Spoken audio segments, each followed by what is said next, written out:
السلام علیکم ګرانو کتونکو، ستړي مسئ. راځو د خیر سره نن په ایکسل کې ایڈوانس کنډیشنل فارمیټینګ په باره کې بیان درته کوم. را بسو ایکسل شیټ ته ایکسل شیټ به اوپن کو. دا یو ټیبل دی ما ډیزاین کړی دی.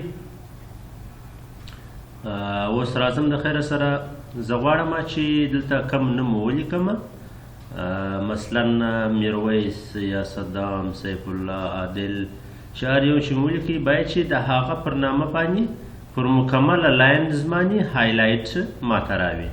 نو څنګه کولی شم؟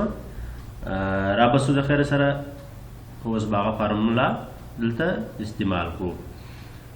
ګوره تاسو کولی شئ چې خامخا خو دا ټیبل نه دی، دا د دې مطابق بل ټیبل هم تاسو اپلای کولی شئ. دا یو مثلا یو مثال دی زه ورکوم. نو راځم د خیر سره اول د واره به ټیبل سلیکټ کړم، یعنی تاسو کولی شئ چې د دې مطابق پر بل شي باندې هم دا رقم فارمیټینګ کنډیشنل فارمیټینګ اپلای کړئ. را به ټیبل به سلیکټ کو، بیا به هوم ته راسو. په هوم کې به راسو کنډیشنل فارمیټینګ ته. کنډیشنل فارمیټینګ ته چې رالو بیا به راسو نیو رول ته. ګوره پر دې نیو رول باندې باندې کلیک وکړئ. بیا به راسئ یوز ا فارمولا ټو ډیټرماین ویچ سیل ټو فارمیټ. پر دې باندې به کلیک وکړئ. پر دې چې مو کوم وخت کلیک وکړئ بیا به راسئ دلته په دې فارمولا کې فارمیټ ویلیوز کې پر دې چې مو کلیک وکړئ دلته به زموږ ستاسو فارمولا ایډ کړو. از اکوال ټو مې ولیکئ، دلته به ولیکو سرچ. سرچ میں ولیکئ، بریکٹ به شروع کو، بریکٹ اوپن. اوس به راسو دلته به هغه سیل سلیکشن به ورکو چې په کوم سیل کې موږ تاسو نوم لیکو. مثلا زه په دغه د سرچ سره وڅنګ ته په دا خانه کې زه غواړم چې نوم ولیکم. د هغه سرچ د خانې سلیکشن مې ورکړئ. د هغه ما بعد اوس راځم دلته به کاما ولګوو. کاما مې ولګوله، یو وارې به د سپیس بټنه دباو کړئ چې پریس مې کړل. د هغه ما بعد به په شفټ سره د ډالر ساین اپلای کړئ. په شفټ بټنه سره د ډالر ساین چې مې راوستی اوس به ورکو، یعنی مثلا د A1 خانه، یعنی دغه رول نمبر چې ما لیکلی دی. ګوره دلته به ورکو A1 مې ولیکئ. دغه رقم به بیا راسو اینډ بټن. ګوره په شفټ دا C1 بټن چې ده دا د اینډ سو. ګوره شفټ بټن چې ورسره ونیسئ بیا د C1 بټن پریس کړئ، دا اینډ سو. بیا به ډالر ساین ورکو، ډالر ساین مې ورکړئ.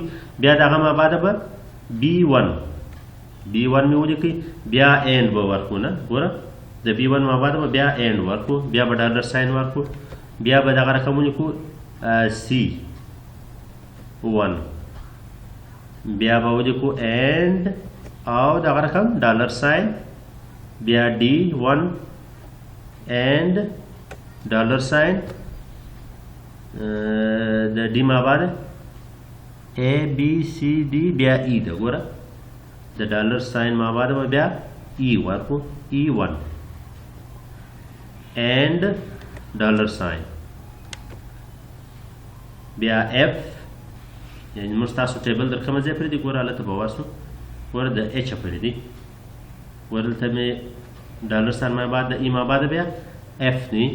دلته به بیا ورکو چې د F1 خانه اینډ او دغه رقم ډالر ساین، بیا G1 اینډ ډالر ساین، دغه ما بعد H1 اینډ او دغه رقم ډالر ساین. اوس به بریکٹ کلوز کو، بریکٹ میں کلوز کی. را بسو دلته فارمیټینګ ته به راسو. فارمیټینګ ته به راسو. پر فارمیټینګ چې مې کلیک وکړئ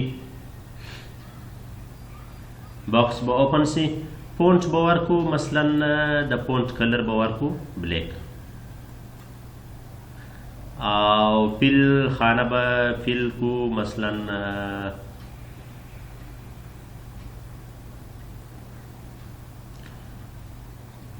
لایټ ګری. یا دلته فیل افیکټ هم ورکولی شئ تاسې. ګوره دلته راسئ، دلته تاسو فیل افیکټس هم ورکولی شئ. مثلا لیټل ګری او دغه رقم 2 سیکنډ کلر به لیټل بلیک اوکی ಬೇಕು اوکی ಬೇಕು और دغه رقم به اوکی کو سوري ګوره زموږ تاسو فارمولا په دا ځای کې بیا ضرورت نه لري د اچ ما بعد موږ تاسو ډالر ساين او ان لګولی دی ګوره یعنی G1 ما بعد بیا n ډالر ساين بیا H1 بس بریکٹ کلوز بریکٹ میں کلوز کی فارمیټینګ می پر اپلای کی او دغه رقم به اوکی به کو و چې څنګه اوکی کی ګوره زه دلته لیکم مثلا سیف الله چې څنګه مې سیف الله ولیکي ګوره پر سیف الله باندې هغه فارمیټینګ اپلای سو او که چیرې زه دلته ولیکم مثلا علي علي مې ولیکي ګوره د علي پر نامه باندې مکمل پر مکمل لاین باندې فارمیټینګ اپلای سونو او که چیرې زه دلته ولیکم مثلا ګوره اوس عمر ګوره د عمر پر نامه باندې چې کوم کنډیشنل پرمیټینګ موږ تاسو پر اپلای کړی دی هغه پر ټوله هایلایټس وګوره د عمر یعنی مکمله ډیټا باندې د عمر پر مکمله ډیټا باندې فارمیټینګ هایلایټس وګوره او که چیرې زه دلته ولیکم اوس مثال صدام صدام یې ولیکئ ګوره د صدام پر ریکارډ باندې فارمیټینګ هایلایټس نو دا وګرانو کتونکو نن د ایډوانس کنډیشنل فارمیټینګ په باره کې بیان خدای دې وکړي چې تاسو د خوښ وړ ګرځېدلي وي که چیرې تاسې نوي یاست پر چینل د سره سبسکرایب کړئ لایک یې کړئ او کمنټ لازمي وکړئ